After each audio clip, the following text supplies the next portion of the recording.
오늘 주신 하나님의 말씀은 저번 주에 이어서 요한복음 2장이 됩니다. 2장, 요한복음 2장.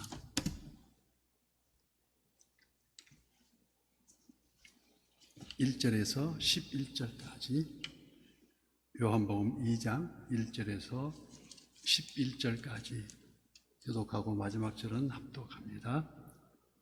사흘째 되던 날 갈릴리 가나에 혼례가 있어 예수의 어머니도 거기 계시고 예수와 그의 제자는 또 혼례의 청함을 받았더니 포도주가 떨어진지라 예수의 어머니가 예수에게 이르되 저들에게 포도주가 없다 하니 예수께서 이르시되 여자여 나와 무슨 상관이 있나이까 내 때가 아직 이르지 아니하였나이다.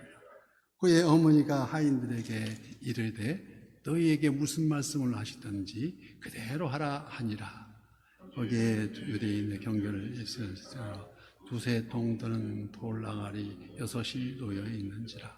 예수께서 그들에게 이르시되 항아리에 물을 채우라 하신즉 아귀까지 채우니 이제는 떠서 연회장이 갖다 주라 하시매 갖다 주었더니 연회장은 물로 된 포도주를 맛보고도 어디서 났는지 알지 못하되 물도 온 하인들은 알더라. 연회장이 신랑을 불러 말하되 사람마다 먼저 좋은 포도주를 내고 취한 후에는 낮은 술을 내거늘 그대는 지금까지 좋은 포도주를 두었다 하니라. 다 함께요.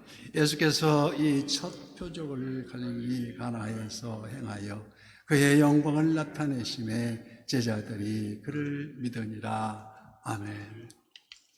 오늘도 실시간 유튜브를 통해서 선한 이웃의 기도의 향연 속에 새벽을 깨운 우리 성도님들 모두 여호와 샬롬 지키시는 하나님의 평강과 오늘도 승리로 이끄시는 풍성한 은혜를 축복합니다.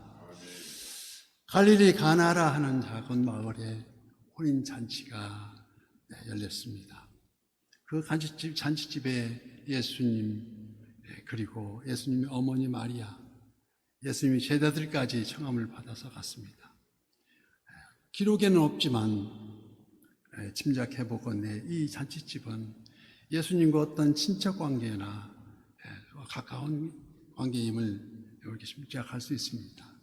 지금 이 집에 포도주가 떨어진 사정을 그의 어머니 마리아가 관심을 갖고 예수님께 알린 사실이나 또 그 집 하인들에게 지시하는 경황을 보아서 짐작할 수 있다는 것입니다.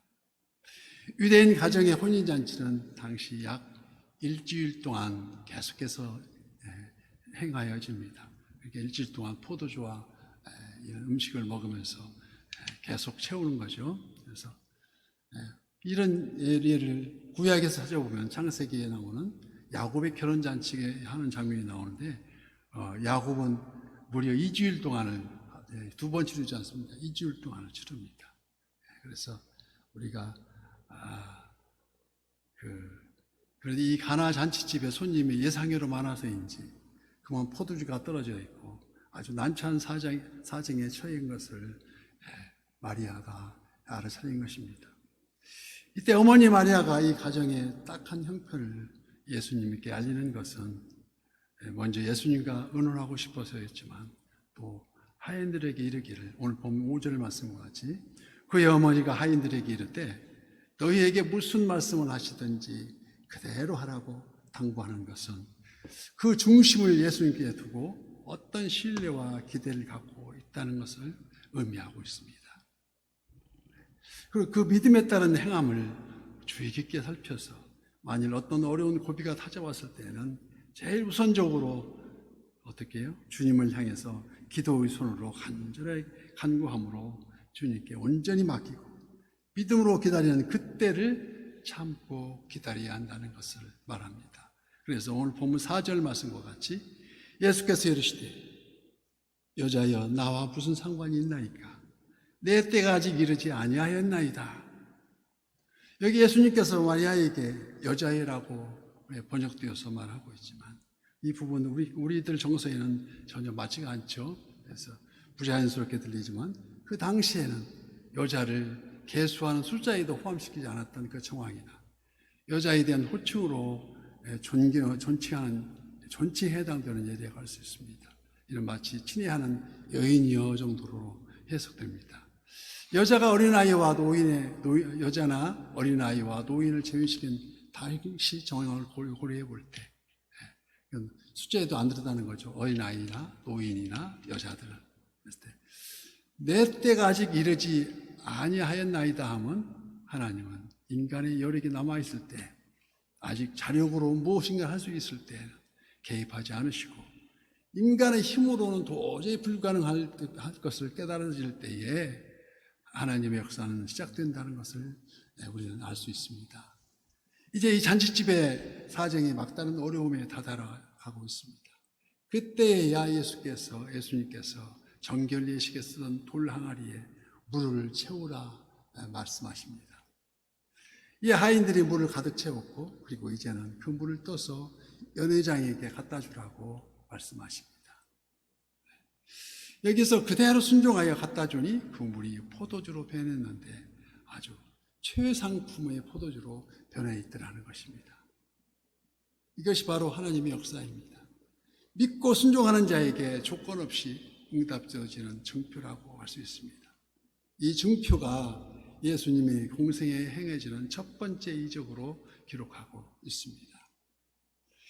여기에는 끝까지 하나님의 말씀을 순종했던 마리아의 믿음에 따른 행함이 있습니다.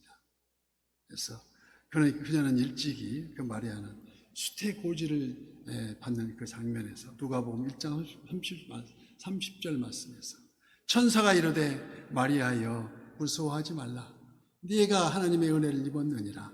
보라 내가 잉태하여 아들을 낳으리니 그의 이름을 예수라 하라. 예수는 어떤 의미입니까? 구원자라는 뜻입니다. 구원자가 나리니 예수 그리스도, 하나님의 기름 부음 받은 종 예수 그리스도는 바로 메시아라는 소리입니다. 마리아가 이르되 주의 여종이오니 말씀대로 내게 이루어지리이다. 마리아의 신앙은 죽으면 죽으리라는 아주 절실한 신앙이었습니다. 이는 마치 사무엘상 15장의 말씀과 같이 사무엘이 이르되 여호와께서 번제와 다른 제사를 그의 목소리를 청종하시는 것 같이 좋아하시겠나이까. 순종이 제사보다 낫고 듣는 것이 순양의 기름보다 나으냐고 말씀합니다. 즉 초자연적인 하나님의 역사, 단 이 하나님의 이적은 사람들을 놀라게 하거나 호기심을 끌기 위해서가 아니라 이는 바로 하나님이 지금 살아계심을 알게 하기 위해서, 또 하나님이 긴급히 구원해야 할 필요성이 있기 때문에 하나님의 영광을 나타내기 위한 긴급수단이라는 것입니다. 그래서 11절 말씀과 같이 예수께서 이 첫 표적을 갈릴리 가나에서 행하여 그의 영광을 나타내심에 제자들이 그를 믿느니라고 말씀합니다. 즉 제자들이 그를 믿게 하기 위해서, 지금 이 포도주의 이적은 예수님이 공생애의 서막을 알리는 그리스도의 신뢰를 확신시키기 위함이라는 것입니다. 이렇듯 예수님 앞에 나오는 자는 물이 포도주가 변하듯 그리스도 안에서 새롭게 거듭남을 큰 뜻을 의미하고 있습니다. 즉 물이 포도주로 바뀌면 본질적인 변화, 즉 옛사람이 새로운 피조물로 거듭남을 중생이라고 합니다.